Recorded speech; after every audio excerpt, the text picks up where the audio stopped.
When assessing yet another new iteration of Batman, my brother applies a metric he has dubbed the dress test. As you may have guessed, this references Harley's Holiday, a third season episode of Batman the Animated Series scripted by Paul Dini, directed by Kevin Altieri, and first airing on October 15, 1994. The basic premise of the episode centers upon Harley Quinn getting released from Arkham Asylum with a clean bill of health.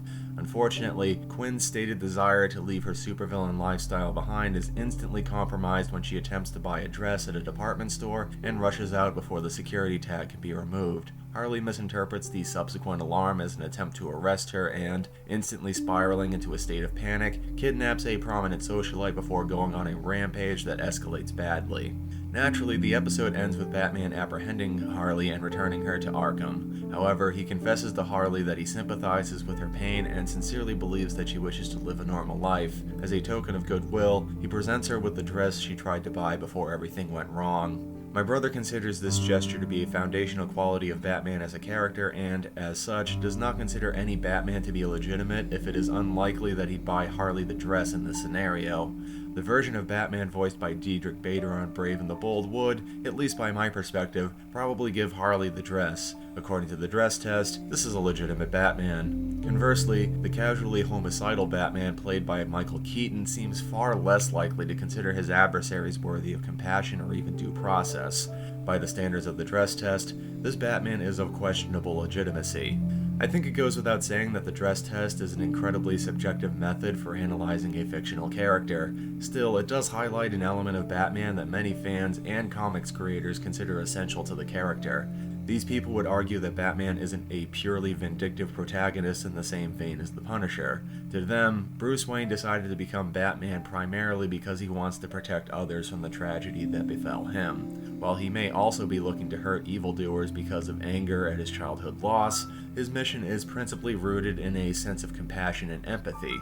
Whether you personally agree with this sentiment is, of course, completely up to you. In all likelihood, your conclusion about the validity of the dress test probably says more about you than it does about Batman.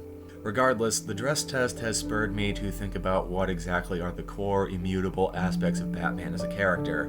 We are, after all, talking about a figure that's been continuously present since 1939 and has been a household name for most of that time. And even when contrasted against other ongoing characters of comparable vintage, Batman has been retooled, revised, rebooted, and reinterpreted with startling frequency. Still, despite all these wildly different takes, there remains a certain set of motifs that make Batman recognizably Batman no matter what else has changed. I find myself wondering what exactly these motifs are and why they're non-negotiable. To explore this question as fully as possible, it's probably best to start at the beginning. Following the massive success of Superman in 1938, cartoonist Bob Kane was tasked with creating a similar hero for Detective Comics. According to Kane, he drew a generic Superman figure and began experimenting with various designs by laying tracing paper on top of it. Eventually, his mind wandered to some flying machine schematics drawn by Leonardo da Vinci. Marking their resemblance to bat wings, Kane then thought of the 1930 mystery film The Bat Whispers. After rendering a crude figure of a hero equipped with a bat-like flying harness, he took the concept to Bill Finger, his writing partner. Finger suggested that this Batman guy should have a cape and cowl instead of a domino mask and a flying harness. Borrowing liberally from vigilante heroes like Zorro and the Green Hornet, Finger conceived of Batman as an idle millionaire whose milksop public persona disguised a daring and ruthless masked crime fighter. This version of the character debuted in The Case of the Chemical Syndicate, a story that lifted numerous plot elements from an adventure starring pulp and radio hero The Shadow. So at this point we have Batman's roots in dime store pulp fiction. We also have his basic look, complete with the triangular design reflective of many other cartoon characters who use repeating shapes to make themselves more memorable. Still, a basic plot formula and an instantly recognizable design is only the surface of what constitutes Batman. What else is there? As the series continued, Finger fleshed out Batman with additional attributes. It was decided that Bruce Wayne was motivated to become Batman because a mugger gunned down his parents in front of him when he was a little boy. That story also had Wayne decide on his alter ego when a bat flew through his window, a plot point likely stolen from the Black Bat, another pulp hero that Kane and Finger were shamelessly imitating. Clearly enamored with Chester Gould's hit comic strip Dick Tracy, Kane, Finger, and a bullpen of artists such as Jerry Robinson, Sheldon Moldoff, and Dick Spring would soon have their hero battle against his own roster of colorful, larger-than-life villains. Other fixtures would come in one by one. It didn't take long for Batman to begin using customized vehicles and fancy gadgets in his war against crime. Batman's uneasy relationship with Police Commissioner James Gordon would be eased to the point where Gordon began using a rooftop beacon to summon Batman for cases that needed his particular touch. After it was introduced in the 1943 film serial, the comics had Batman use a cave underneath Wayne Manor as his headquarters. The serial also had Batman employ a manservant named Alfred as butler and confidant. The early Batman was cold and not even remotely averse to using guns or murdering his enemies, but the character's success with young comic book readers led to an almost inevitable lightening of the series' tone. Batman's willingness to kill his bad guys faded to a no-killing policy within a year or two of the character's introduction, but the most obvious signifier of the series distancing itself from his pulpy roots was when Robin was introduced in 1940. Finger claimed that he created Robin to provide Batman with a Watson-like figure to talk to, but the decision to give Batman a juvenile sidekick almost certainly led to the franchise shedding its darker elements. This, of course, has led many who prefer the grim, brooding versions of Batman to insist that Robin is a detriment to the character.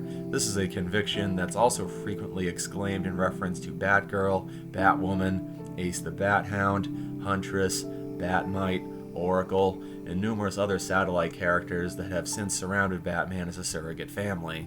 So, with the basics of the character's conception and evolution laid out, which parts are essential and which are disposable?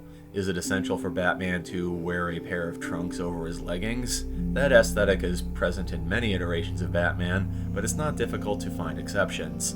Is Batman's code against killing an integral part of who he is? That bit shows up in most incarnations of the character, but it's far from impossible to find wildly popular versions of Batman that either slaughter bad guys or brutalize them to the brink of death. Does Batman need a Robin? I think he does, but plenty of comic book creators and filmmakers have strongly disagreed.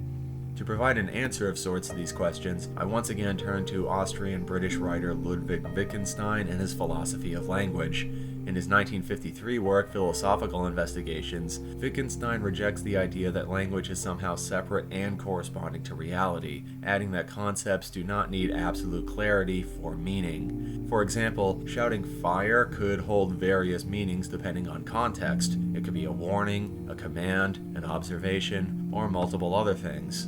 Wittgenstein expands upon this idea by bringing up the concept of games. While most people have been socialized to have a basic concept of what a game is, the definition becomes more amorphous than it appears at first glance.